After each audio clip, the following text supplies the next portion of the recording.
आप सभी किसान साथियों को नमस्कार। किसान साथियों, आज मैं बात करूंगा इस वीडियो में आप सभी के लिए विशेष जानकारी के साथ धान की फसल के बारे में। किसान साथियों, सभी किसान भाइयों के लगभग धान की रोपाई हो चुकी है। बहुत से किसान भाइयों के धान की जो रोपाई की समय हो चुका है, 15 दिन 20 दिन भी हो चुके हैं।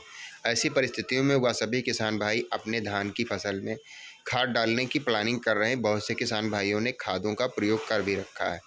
ऐसी परिस्थितियों में मैं बताना चाहता हूं आप सभी को, धान की फसल में कल्लों के फुटाव के लिए कौन सी चीज़ों को आप सभी लोग डालें जिससे पौधे में कल्ले अधिक आएँ। किसान साथियों, धान की फसल में जब तक कल्ले नहीं होंगे तब तक उसमें बालियाँ पर्याप्त मात्रा में नहीं आएंगी। ऐसी परिस्थितियों में आप सभी को तत्काल प्रभाव से धान की फसल में यूरिया के साथ में जिंक और ह्यूमिक एसिड का प्रयोग करना चाहिए।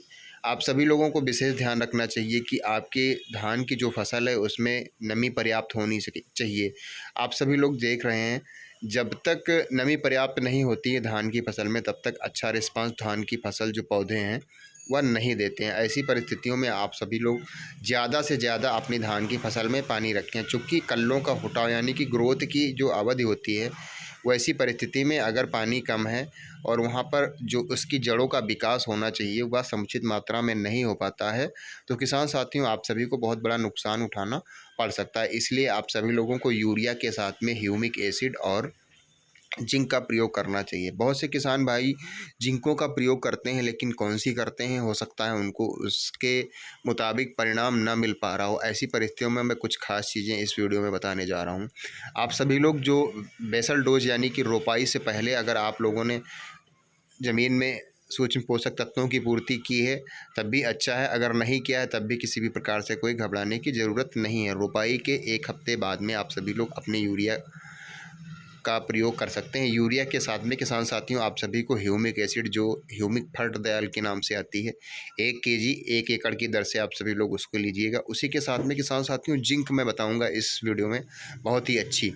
होता क्या है, सभी प्रकार के सूक्ष्म पोषक तत्वों को खरीद करके किसान साथियों फसल कोई भी हो उसमें डाल पाना थोड़ा कास्टली महंगा जाता है। इसलिए मैं आप सभी को बता रहा हूँ, जो जिंक बताऊँगा उसमें क्या है, सभी प्रकार के सूक्ष्म पोषक तत्व पाए जाते हैं। तो किसान साथियों यह जो मैं जिंक बताऊंगा इसकी जो कंपनी है ये आयुष्मान कंपनी है और ये अल्ट्रा पावर जिंक किसान साथियों आती है। इसके अंदर क्या होता है, माइक्रो सल्फर भी होता है, आयरन मतलब लोहा, जिंक भी होती है, जिंक भी होती है, मैग्नीज भी है, कापर भी है, बोरान है और मैग्नीशियम भी है। तो यह जो किसान साथियों 7 प्रकार के तत्व इसके अंदर पाए जा रहे हैं जिंक के।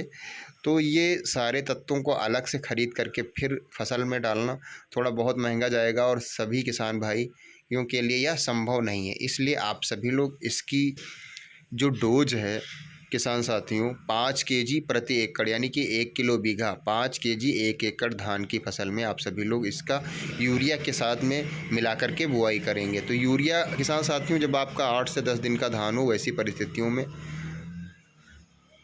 15 से 20 केजी प्रति एकड़ ही डालें। इसके बाद जैसे जैसे धान की संख्या कल्लों की बढ़ेगी वैसे वैसे आप सभी को उसमें डोज बढ़ाना है। अभी से ज़्यादा डोज आपको पौधे में नहीं देना है।